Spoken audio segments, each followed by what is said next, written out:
Estamos de regreso. Listo, empezamos.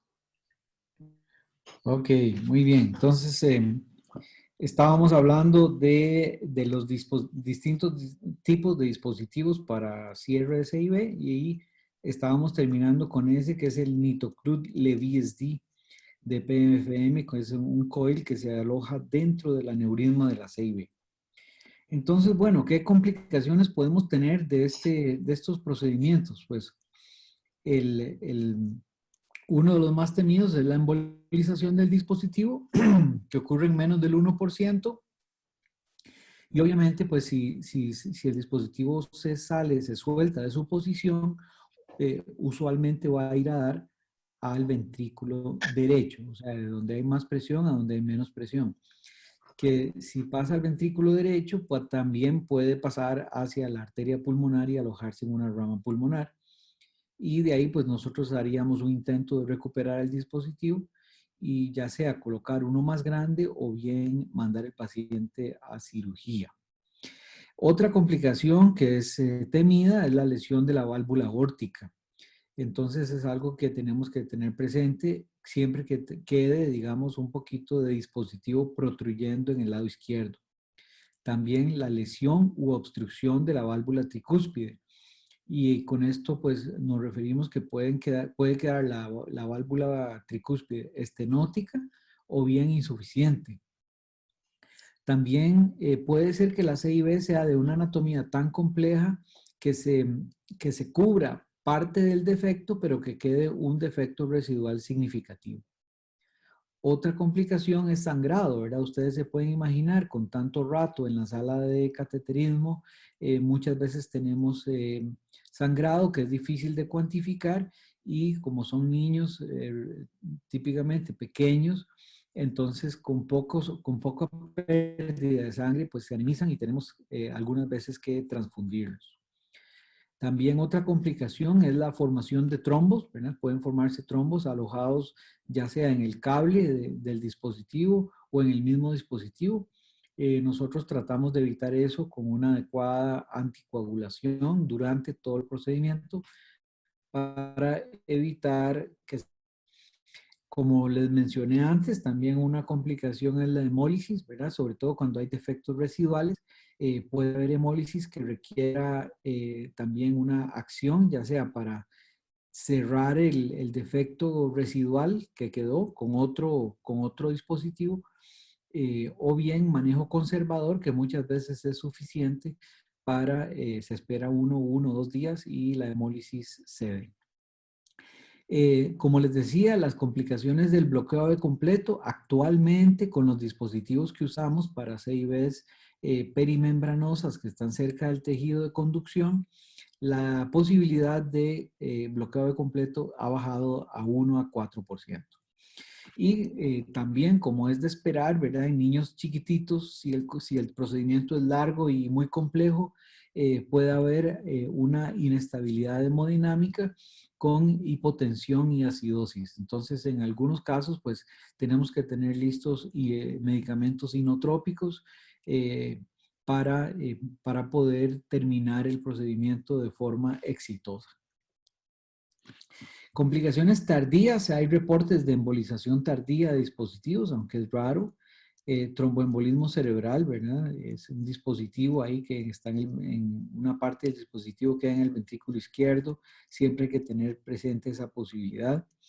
Defectos residuales por dislocación tardía, o sea que no embolizó el dispositivo, pero como que eh, se, se giró un poco o se desalojó, se dislocó y terminamos con un defecto nuevo que al principio no teníamos, pero que con el tiempo se va haciendo más grande.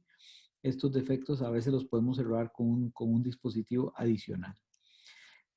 También hay reportes de endocarditis, ¿verdad? Estos pacientes tienen que tener una salud oral muy buena, ¿verdad? Tienen que ir al dentista 2 veces al año por lo menos y tratar pues de evitar cualquier posibilidad de bacteremia o septicemia. Otras posibilidades son las arritmias, ¿verdad? Si ustedes se imaginan que va a haber un dispositivo ahí de metal entre los ventrículos y va a haber ¿cómo se llama? Tejido de cicatrización o endotelización, también puede haber un sustrato para arritmias en el futuro. Tratamiento medicamentoso, usamos aspirina 100 miligramos por día por 6 meses, que es lo que dura supuestamente la endotelización completa del dispositivo. Y si con los dispositivos de tipo Amplatzer hay migraña residual, también podemos usar el clopidogrel, igual que en la comunicación interauricular. Si nosotros en la parte de los deportes somos un poquito más cautos y recomendamos evitar deportes de contacto por 3 a 6 meses después del cierre de la CIB. El seguimiento recomendado para después del cierre de la CIB es visitas de control al mes, perdón, a los 3 meses, a los 6 meses y a los 12 meses. Si todo va bien, luego se siguen cada año. ¿Ok? Y pues lo ideal es que con las visitas hagamos ecos para detectar shunts residuales, para hacer análisis de la válvula aórtica, de la válvula tricúspide, ver que todo ande correctamente. Y sería bueno también agregar un electrocardiograma en las visitas para detección temprana de arritmias. Entonces, como conclusión, el cierre percutáneo de la comunicación interventricular es un procedimiento de alta complejidad. El seguimiento con electro y ecocardiograma es crucial para detectar las complicaciones. El requisito más importante para asegurar un procedimiento exitoso es la correcta correlación ecoanatómica por eco transtorácico y eco transesofágico. Y finalmente, que la selección del paciente y del dispositivo debe ser individualizado y merece un análisis exhaustivo. ¿De acuerdo? Entonces, les agradezco muchísimo la atención y estoy para cualquier duda o pregunta que tengan, con mucho gusto.